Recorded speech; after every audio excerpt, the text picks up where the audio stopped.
everyone, welcome back. In today's tutorial, we'll paint this sweet and simple floral composition using loose watercolor techniques. I'll share the process step by step in real time so you can follow along easily. Let's get started.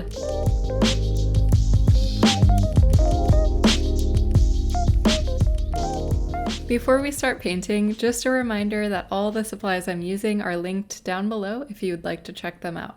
And I'm going to be using this bright, cheery color palette since we're entering springtime, but feel free to use any colors you'd like. So I have my sketchbook open, and you can see that I was recently doodling some loose florals here on the left side, and I really loved this color palette. I think they go so well together, and all of these floral elements are really easy to paint. So I thought it'd be a great opportunity to make it into a YouTube tutorial.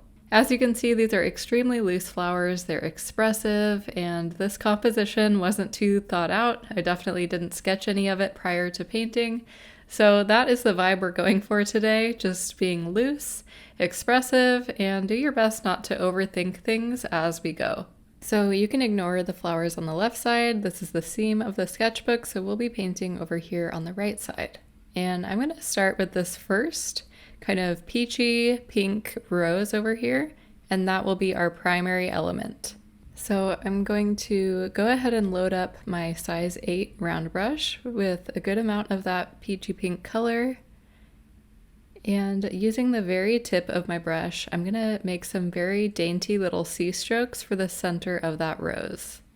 So just barely putting any pressure down, very light little strokes. And I'm getting slightly thicker as I work my way out.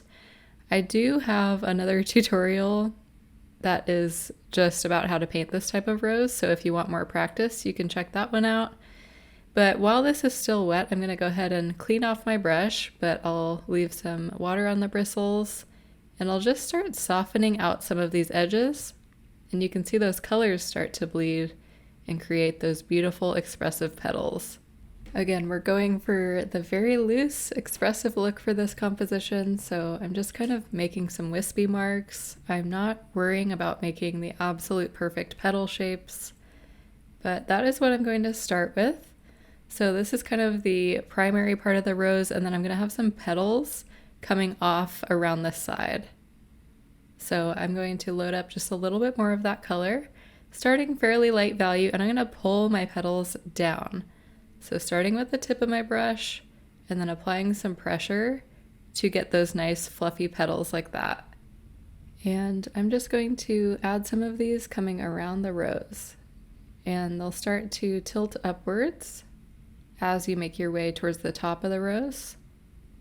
But these ones down at the bottom, I'm just using my brush and pulling it straight down. And again, we're going for that loose effect, so you can always tap in some more color to get those nice bleeds. This is something that I personally love to do, is just to go back in with some darker value and watch the colors bleed. I'll add a few more petals coming up around this left side of the rose. There's a little too much water on my brush there, so just gonna soak up some of that excess water. And I'll have some coming up around the edge.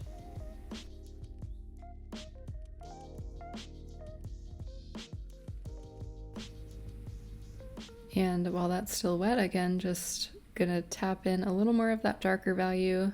If you don't like this loose of an effect, you definitely don't have to do this part, but it's something I love to do with loose florals. So our primary flower is done. Now we can move on to the secondary flower. I'm not trying to copy this exact composition, but just kind of loosely referencing it. So this will be our next flower. I'm going to use this same size 8 round brush, and I'm going to load up a good amount of that warm yellow. And I'm going to place it just slightly below that first element. So using the tip of my brush, I'm just going to create these little wispy lines. And this will serve as the center of the flower. It's pretty pigmented because this is the color that I'll be using to pull from when I paint the petals. So just starting by painting in some of these lines, and then I'm going to rinse off my brush completely making sure it still has a good amount of water, and I'm just going to use very quick, expressive strokes like this to create these petals. So pulling a little bit of that color from the inside, and then working my way up and down, creating these very expressive petals. And if the center strokes have dried at all, you can always go back in and tap in some more of that color, because you want to make sure you have enough color there that you can pull from as you paint the petals.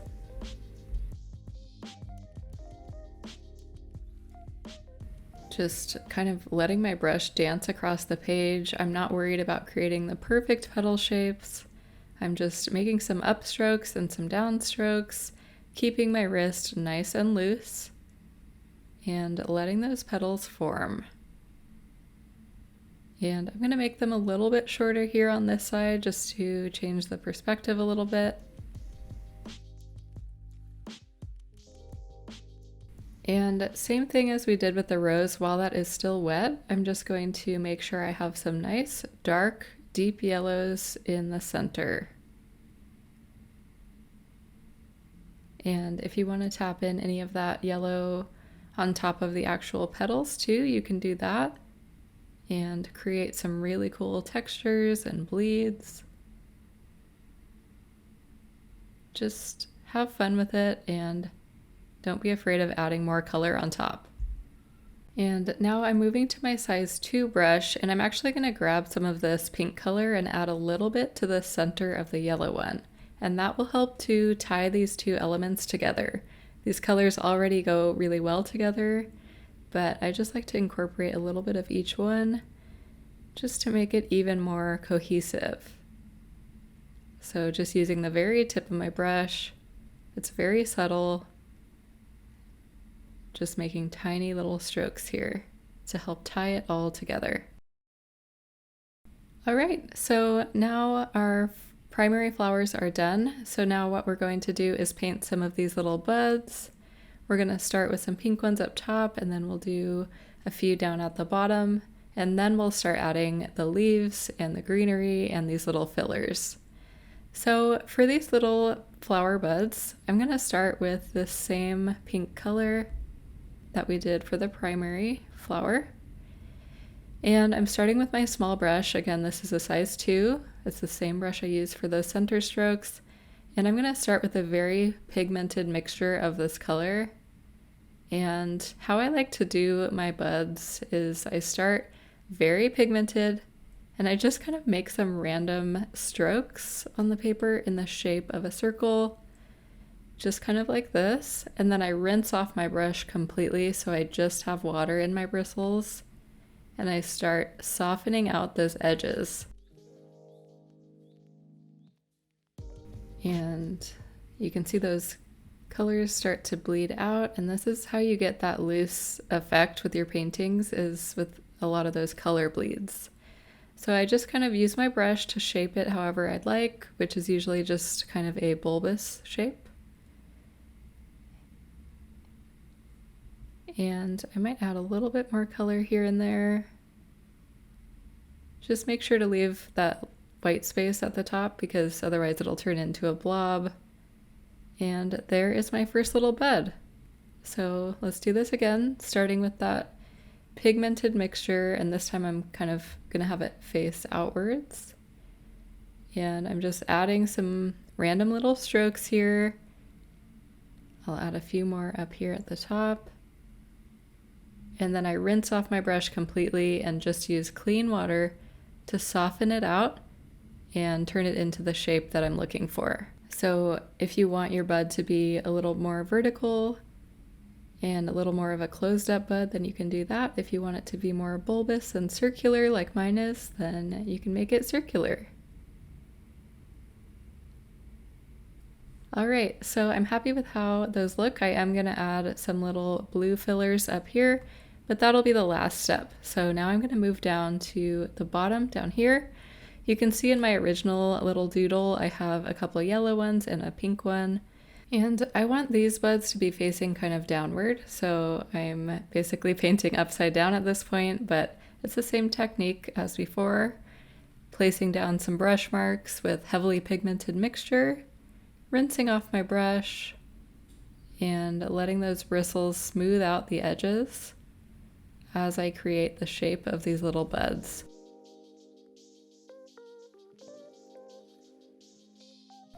And now I'm going to move on to the yellow ones. And I want these to be, I'll do one down here and one up here on the left. Again, I'm kind of thinking about where I'm going to place my greenery, and I always want to have good movement. So I want to have it going up to the top right and down to the bottom left. So just kind of keep your final movement in mind as you add your elements. How are you going to use your greenery to connect all the little flowers and buds? And what do you want that overall flow and direction to be? Just keep those things in mind.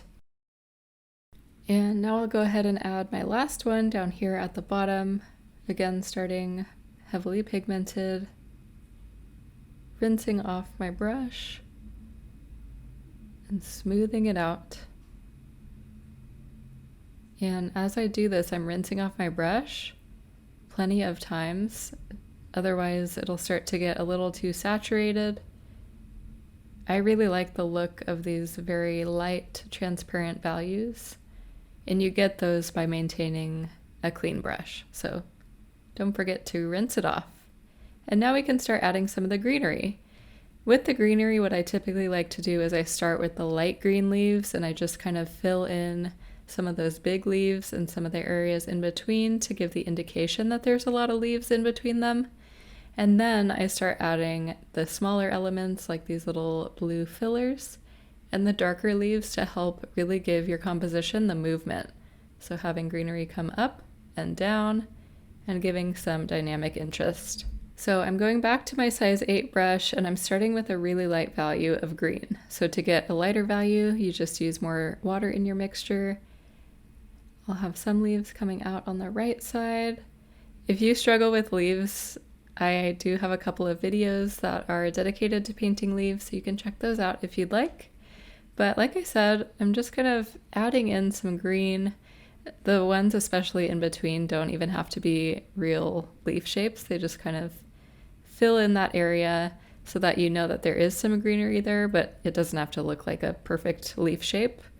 Again, we are going for that very loose style, so don't feel like you need to make the exact same strokes that I'm making. Feel free to make it your own. I just like to kind of just block in some of this greenery with the light green, and you can always add darker green on top.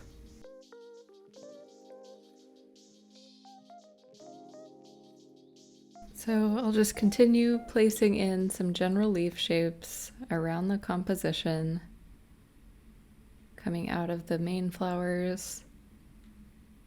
And it's just that first kind of initial layer.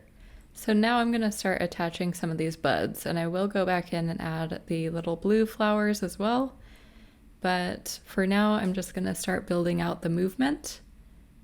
So I'm going to go back to my size 2 brush, and I'll start placing in some of these lines. So you can see that leaf is still a little bit wet, so you see some bleeding going on there. That's totally fine. It's part of the loose effect. But if that bothers you, you can just wait until that initial layer dries. It is up to you, but I don't mind.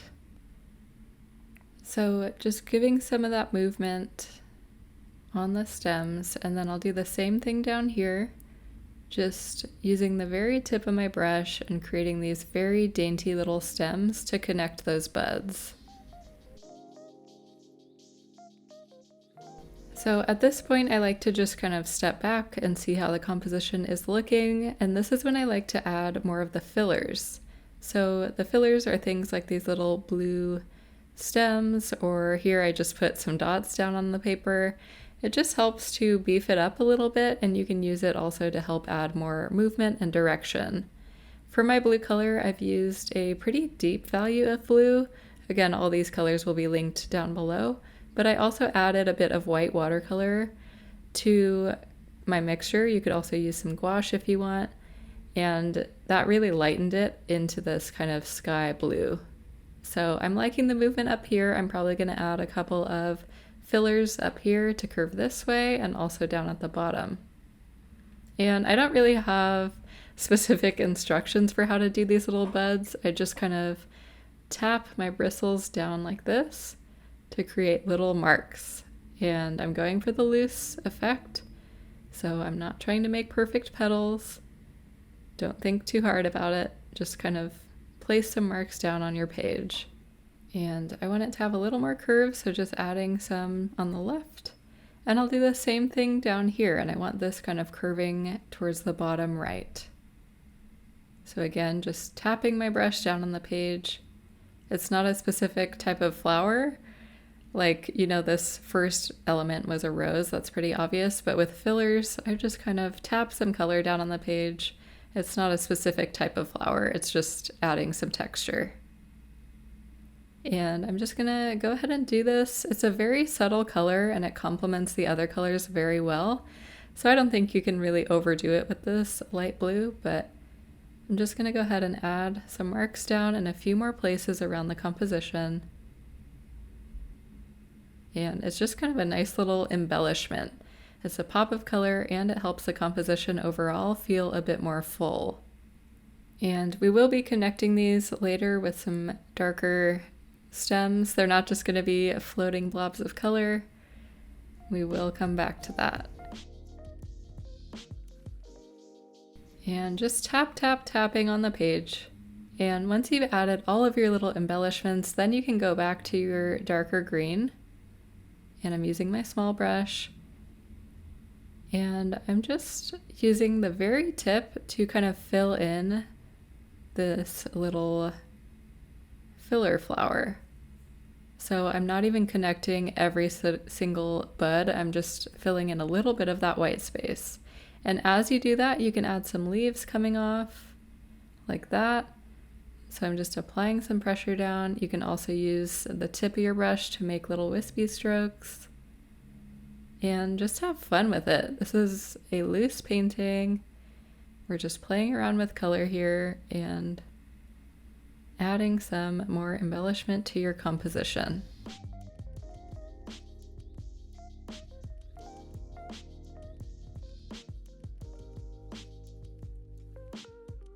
And doing this part is a really great way to add movement to your piece as well.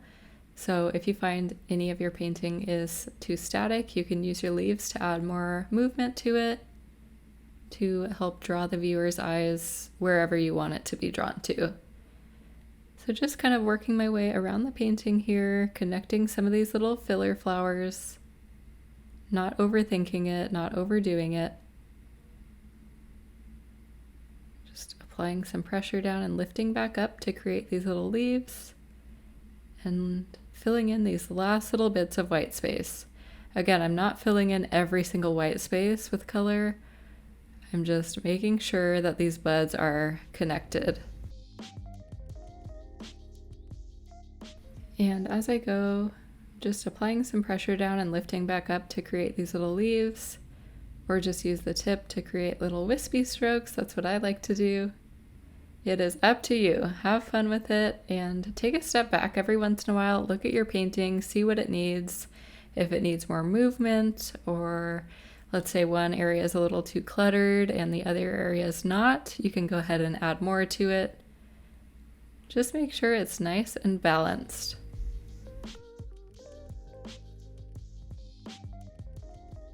And once you've added all of your connectors, then you can go ahead and do the final steps of adding in as many leaves as you'd like. Again, you don't want to overdo it. You don't want to fill every single possible white space on the page, but I do like to at least layer my leaves a little bit. So you can see that first layer was a very light green. So I like to usually add a bit of a darker green on top, just to add some depth and dimension. But white space is very important in compositions. You don't want to make the page too messy. And you can also add some little filler stems as well. So to do this, I'm just letting my brush lay down on the page to create some little leaves coming off of this stem. I'm having some point downwards and some point upwards. It is totally up to you. You're welcome to add as many or as little embellishments as you'd like. This is the really fun thing about sketchbooks is you can just have fun and play, experiment with different color palettes. I was never really a sketchbook person until recently, but now I've had a lot of fun experimenting with colors and compositions and styles. And now that I added that on the top, I think I'd like to add one on the bottom too to help balance it out. So since that one's up at the top left, I'm going to have one coming down on the bottom right, starting with the tip of my brush. And you can see that you can always layer light to dark. So there's the very light green at the base, there's the medium green, and then this last little leaf stem is very dark. So that's why I always encourage you to start light, because you can always add darker values on top, but you can't necessarily do it the other way around.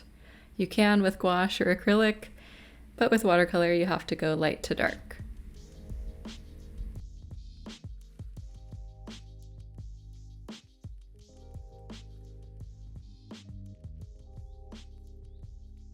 And just adding the final little touches here of this last little leaf stem.